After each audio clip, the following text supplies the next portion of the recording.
যারা রফুল ইয়াদাইন ও অন্যান্য হাদিসগুলোকে বাতিল মনে করেন এবং সহি হাদিস মানতে বাধা দেয়, সমালোচনা করেন, তাদের ব্যাপারে আমাদের করণীয় কি? সহি হাদিস মানতে সবাই বাধা দেয়, সহি হাদিস সবাই বাতিল করে। এটা হানাফি আহলে হাদিস সমান সমান। আহলে হাদিসদের, হানাফিদের ব্যারাম হলো হাদিস শুনলে বলে মানসুখ হয়ে গেছে, এটা ভুল কথা। সহি হাদিস সহি হাদিস, নবীজি আমল করেছেন, যেমন রফুল ইয়াদাইন নবীজি আমল করেছেন, প্রায় অর্ধশত সাহাবীদের আমল আছে। নবীজির ওফাতের পরে আবু হুরায়রা আমল করেছেন, আব্দুল্লাহ ইবনে আব্বাস আমল করেছেন, তাহলে কি এনারা গুনাহগার হয়েছেন নাকি?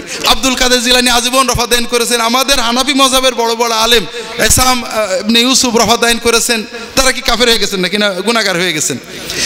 রফাদাইন হাদিস সহি, রফাদাইন না করার হাদিস সহি। আমাদের হানাফিদের দোষ হয়েছে নিজের মাযহাবের ব্যাপারে দলিলগুলো জানি না, আমরা ঝগড়া করে মানুষদের হাদিস বিরোধী করি। কেউ যদি এসে বলে যে বুখারী শরীফে হাদিস আছে জোরে আমিন নেই, বুখারী শরীফে জোরে আমিনের হাদিস নেই, আমিনের হাদিস আছে বা রফাদাইনের হাদিস আছে, আমরা সোজা বলবো হ্যাঁ তুমি বুখারী পড়ো কেন, তুমি কি বোঝো? আবু হানিফা কিছু বোঝেনি, এই কথাটা গলত। আবু হানিফা কি বুঝেছে না বুঝেছে আপনার দায়িত্ব না। আপনি মুফতি হলে আবু হানিফা বলেছেন, আপনাকে দলিল জেনে ফতোয়া দিতে হবে। আপনি এই কথাটা না বলে যদি বলতেন যে আলহামদুলিল্লাহ ওটাও সহি হাদিস, কিন্তু এই দেখো আরেকটা সহি হাদিস আছে, মিটে যেত। আহলে হাদিস ভাইরা মাশাআল্লাহ এদিক থেকে মোটেও কম না, একেবারে জেল জ্বলন্ত সহি হাদিসকে জয়ীফ বানায় বাতিল করে দিচ্ছেন। ঈদের তাকবীরের 6 এবং 12 দুটোই সহি, অথচ এখনো পর্যন্ত অনেক আহলে হাদিস আলেম 6 তাকবীরের হাদিসগুলোকে জয়ীফ বানানোর জন্য পাগল হয়ে আছেন। শেখ আলবানিও 6, 12 দুটোকে সহি বলেছেন। রফুল ইয়াদাইন অনেকবার করা, একবার করা, দুটোই সহি। একামত ডবল ডবল দেওয়া, একবার দেওয়া, দুটোই সহি। অথচ একদল একটা নিয়ে আর একটাকে কেউ মানসুখ বানাচ্ছে, কেউ জয়ীফ বানাচ্ছে। এই পদ্ধতি মোটেও ভালো না। যে বিষয়ে ইখতিলাফ সাহাবীদের যুগে ছিল এটা থাকবে।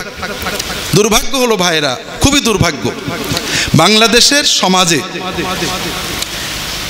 পাপ, অশ্লীলতা, বেয়াপনা, মাদকতা, ধর্মান্তর ইত্যাদি ব্যাপক, ঠিক না ঠিক? আমাদের উলামায়ে কেরাম এগুলোর বিরুদ্ধে কিছু বলছেন না। এক গ্রুপ রফাদাইন জোরে আমিন এটা প্রতিষ্ঠার জন্য পাগল।